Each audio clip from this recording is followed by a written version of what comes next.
Assalamualaikum warahmatullahi wabarakatuh. Perkenalkan kami dari kelompok 3 yang beranggotakan Fikri Agustian atau saya sendiri dengan NIM 21053066.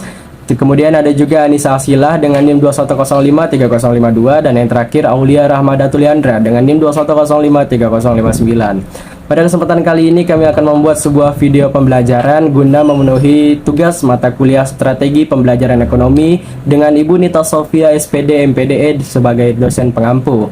Yang mana pada kesempatan kali ini kami akan membahas yaitu tentang pendekatan pembelajaran. Namun sebelum kita memasuki kepada materinya, kita harus memahami dulu apa itu pendekatan pembelajaran.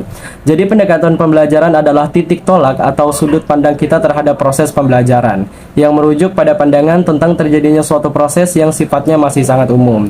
Di dalamnya mewadahi, menginspirasi, menguatkan, dan melatari metode pembelajaran dengan cakupan teoritis tertentu. Baik, saya Anissa Asilah dengan NIM 21053052 akan menjelaskan materi selanjutnya, yaitunya mengenai pendekatan konsep. Sebelum kita masuk ke pembahasan, alangkah baiknya kita itu mengetahui apa sih pendekatan konsep itu. Nah, pendekatan konsep adalah pendekatan yang mengarahkan peserta didik menguasai konsep secara benar dengan tujuan agar tidak terjadi kesalahan konsep atau miskonsepsi. Konsep adalah klasifikasi perangsang yang memiliki ciri-ciri tertentu yang sama.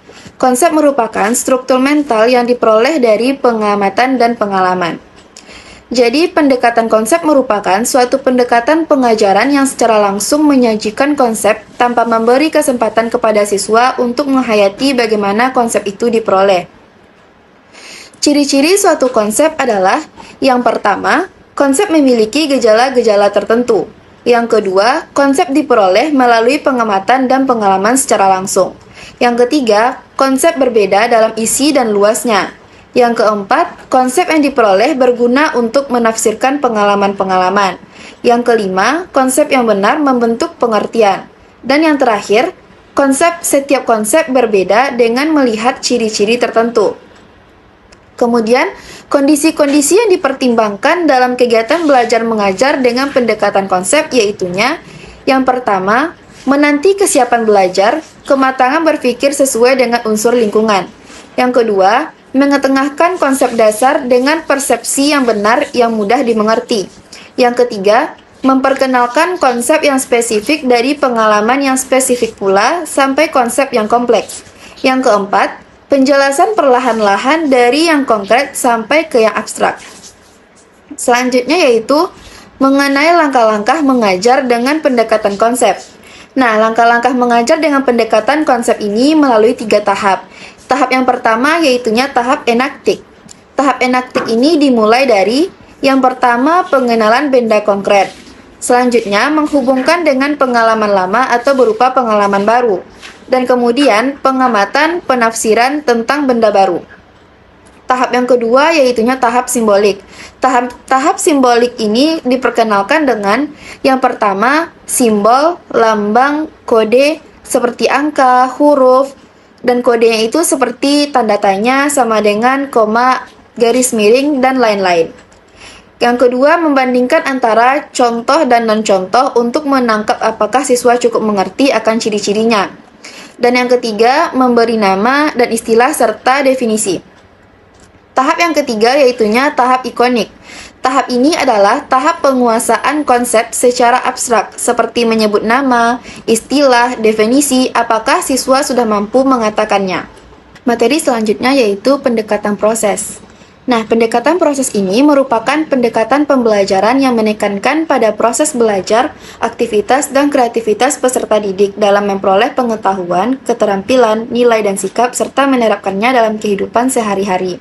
Dalam pengertian tersebut, meliputi keterlibatan fisik, mental, dan sosial peserta didik dalam proses pembelajaran untuk mencapai suatu tujuan. Nah, apa saja sih indikator-indikator pendekatan proses?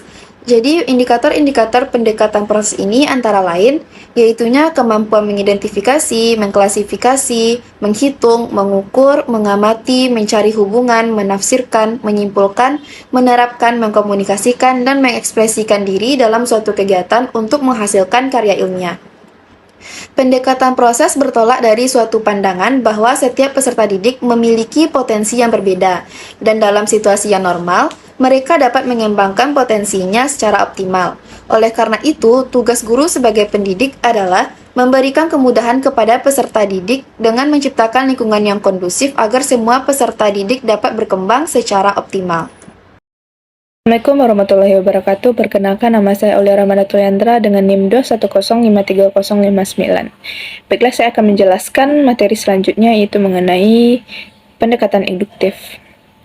Nah, seorang filsuf asal Inggris bernama Francis Bacon menjadi orang pertama yang mengumumkakan teori tentang pendekatan induktif, yaitu pada tahun 1561. Metode induktif adalah suatu cara berpikir yang dimulai dengan melihat hal-hal khusus, kemudian menarik ke sebuah kesimpulan baru yang lebih umum.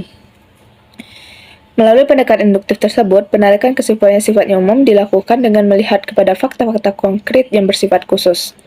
Semakin banyak fakta-fakta khusus yang digunakan, maka kesimpulan umum itu akan semakin bagus. Sedangkan menurut Purwanto, bahwa tepat tidaknya kesimpulan yang diambil melalui pendekatan induktif itu tergantung kepada kondisi sampel yang diambil, apakah representatif atau tidak untuk mewakili fenomena secara keseluruhan. Nah, dalam bidang pendidikan, pendekatan secara induktif itu dapat dilakukan melalui berbagai cara. Yang pertama itu, siswa melakukan pengamatan pada hal-hal yang sifatnya khusus, lalu guru akan membimbing supaya dapat ditemukan kesimpulan secara umum atau general. Yang kedua, kegiatan utama yang harus dilakukan siswa dalam pendekatan induktif tersebut yaitu mengamati, memeriksa, menyelidiki, memikirkan, serta menganalisis sesuai konsep berpikir masing-masing fakta khusus menjadi sebuah konsep baru yang lebih umum. Yang ketiga yaitu menyajikan contoh khusus tentang konsep, prinsip, dan aturan yang membuat siswa dapat menemukan hipotesa atau perkiraan yang sifatnya umum dari konsep tersebut. Nah, yang keempat atau yang terakhir yaitu memberikan bukti-bukti berupa beberapa contoh tambahan yang bisa dijadikan sebagai penyangkal hipotesis. Selanjutnya, saya akan menjelaskan mengenai pendekatan deduktif. Nah, pendekatan deduktif ini merupakan kebalikan dari induktif, yaitu cara berpikir yang dimulai dari hal-hal umum menjadi sebuah kesimpulan yang sifatnya lebih khusus. Nah, pendekatan atau penalaran deduktif ini sering digunakan oleh para penyidik dan detektif dalam menyelesaikan sebuah kasus. Metode penalaran deduktif juga digunakan dalam pengajaran kepada siswa-siswa di kelas. Pendekatan deduktif adalah proses berpikir yang dilakukan dengan melihat pernyataan-pernyataan umum menuju ke hal yang sifatnya lebih khusus melalui logika yang benar. Misalnya dalam kegiatan belajar mengajar, adalah guru menjelaskan beberapa teori dari ahli lalu menjabarkan dan mengidentifikasikannya dengan kenyataan serta memberikan contohnya. Nah, pendekatan deduktif ini dilakukan melalui cara-cara berikut ini. Yang pertama itu, guru memilih suatu konsep, prinsip, maupun aturan yang nantinya akan disajikan melalui pendekatan deduktif. Yang kedua, guru menyajikan prinsip dan aturan yang sifatnya umum disertai dengan definisi dan contohnya secara lengkap. Yang ketiga, guru menyajikan contoh-contoh yang sifatnya khusus supaya siswa dapat menemukan dan membuat sebuah hubungan antara prinsip yang umum dengan kondisi khusus yang ditemukannya. Yang keempat atau yang terakhir itu guru menyajikan bukti khusus sebagai penunjang untuk menyangkal atau menolak sebuah kesimpulan bahwa kondisi yang khusus tersebut bukan merupakan gambaran dari keadaan yang sifatnya umum. Nah, baik pendekatan induktif maupun deduktif sama-sama memiliki kelebihan dan kekurangan ketika diterapkan dalam metode pembelajaran. Disinilah tugas guru untuk bisa memilih mana pendekatan yang lebih tepat untuk diberikan kepada anak didiknya supaya mendapatkan prestasi yang maksimal.